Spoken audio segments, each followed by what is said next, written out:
Now we are going to start section 10.1, and this has nothing to do with the power series expansions. Okay, so this is a totally new section, and here we are going to discuss parametric equations. So let me introduce you to the parametric equation. I mean the meaning of parametric equations. So first of all, we already know the plots of simple curves, right? What I mean by simple is the curves that we usually come across in our day-to-day mathematical life, right? So for example, if we have a curve like this, and if the x and y axes are marked like this, then this curve is basically the graph of y equals x squared. So what does it actually mean? The representation equation of the graph will tell you that if you select any point on this curve, then the x and y coordinate, so here let's say that we have the x and y coordinate as x naught and y naught, then the x and y coordinate of that selected point which lies on the curve will follow this equation. So wherever we choose a point within that lies on this curve will obey this law, right? I mean this relationship. So that's the basic idea behind representing a certain curve with an equation, right? But what if we cannot directly represent a relationship in between these x and y coordinates? So in fact, we represent or we link the relationships with a third variable. I will explain it with an example and then things will be more clearer. So just consider the situation where they have given a relationship like this, right? Y equals t plus 1. So here what we have is a certain relationship that relates x and t, and separately you have a different relationship in between y and t. And here let's say that the x and y variables are the variables that we have in our usual coordinate plane, right? So what is the role of this third variable t, right? It's just a variable. Okay, now here it says, and also there is another data saying that t can take any real number, right? So that means let's have some values for t. Let's say now the relationships are given as, like, I mean, since I don't have enough space here, I'm copying down the same relationship under the graph, then it becomes this one. So here it says, let's say if t is equal to -2, then what will happen to x? Then x will be equal to here when t is -2, this will be 4 and 2 times -2, so that will be equal to 8. how about y? Y will be equal to negative 2 plus 1, and that is equal to negative 1. And similarly, let's have some more random values. Let's have t is equal to negative 1. Then x will be equal to 3, because this will be 1 squared minus 2 times minus 1, and that will be equal to 3, and y will be equal to 0, right? You just have to substitute t equals negative 1 in this relationship. So similarly, we can find some more values for x and y by changing the value of t. So then you will get some sample values like this, right? For t starting from negative 2, negative 1, 0, 1, 2, 3 and 4, we can compute the corresponding values for x and y.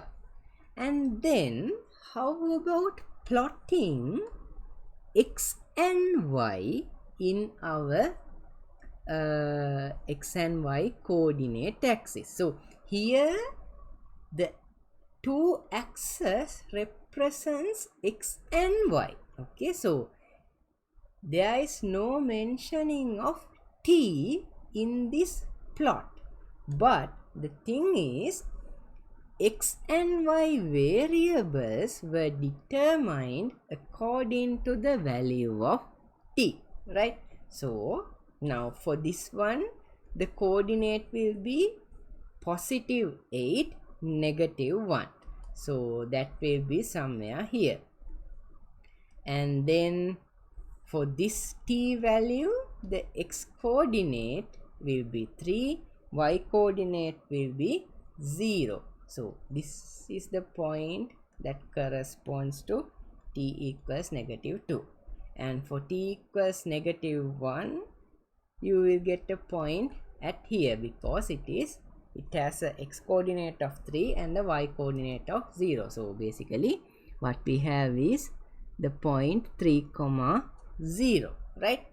So similarly, we can have the point at t0 here and t1 here, and likewise you can see, if you plot several curves, you can see a certain graph, kind of a pattern in between x and y. So if we connect all the dots and if we write down, now t need not to be an integer, right? You can even have the values like this, negative 1.5 and so on, right? So accordingly you have to find the corresponding values for x and y. And then say if we found the x and y values, lot of x and y values, so that it will increase the resolution, right? It's like now just by having these couple of points, there are like 1, 2, 3, 4, 5, 6, 7, like there are only about 7 coordinates, right? So just by marking 7 coordinates, we cannot determine an exact pattern for the curve. But if we get some more coordinates in between, we will be able to, let's say if we can get about 1000 coordinate pairs, then we can nicely draw a smooth curve. So if you do that, we can see there is a curve of this nature. Like, well, if I draw it more neatly, we will obtain a curve like this, right? So the main now see here, this is the 8, 1 coordinate, which is this one, and then this is the coordinate that corresponds to t equals negative 1, and this is for t equals 0, which is 0, 1 point. When t is 0, you will get 0, 1 point. See, likewise if we plot, and also we should now, in order to get a smooth curve like this, we will have to plot some more points in between and see the exact pattern of the curve, right?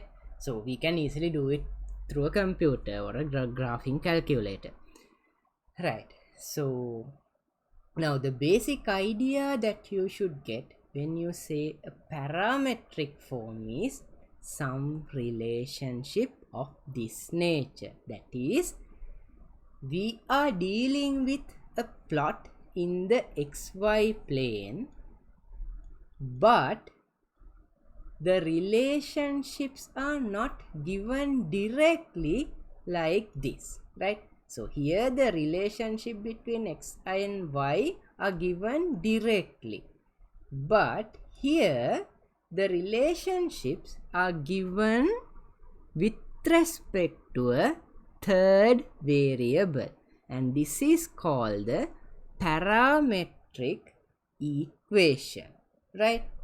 So now a very common application for this parametric representation is in the case where an object moves in a plane, right? So if an object moves like this, a physicist can find the relationship between time with respect to the x coordinate and the y coordinate. Say for example, if we take the same conditions, that is x equals t squared minus 2t and y equals t plus 1. So if it is, now this t need not to be the time all the time always, right? But if we are applying in this specific scenario where a certain object moves in a certain plane, and we can represent the plane with x and y coordinates, and we need to give the exact position of that moving object.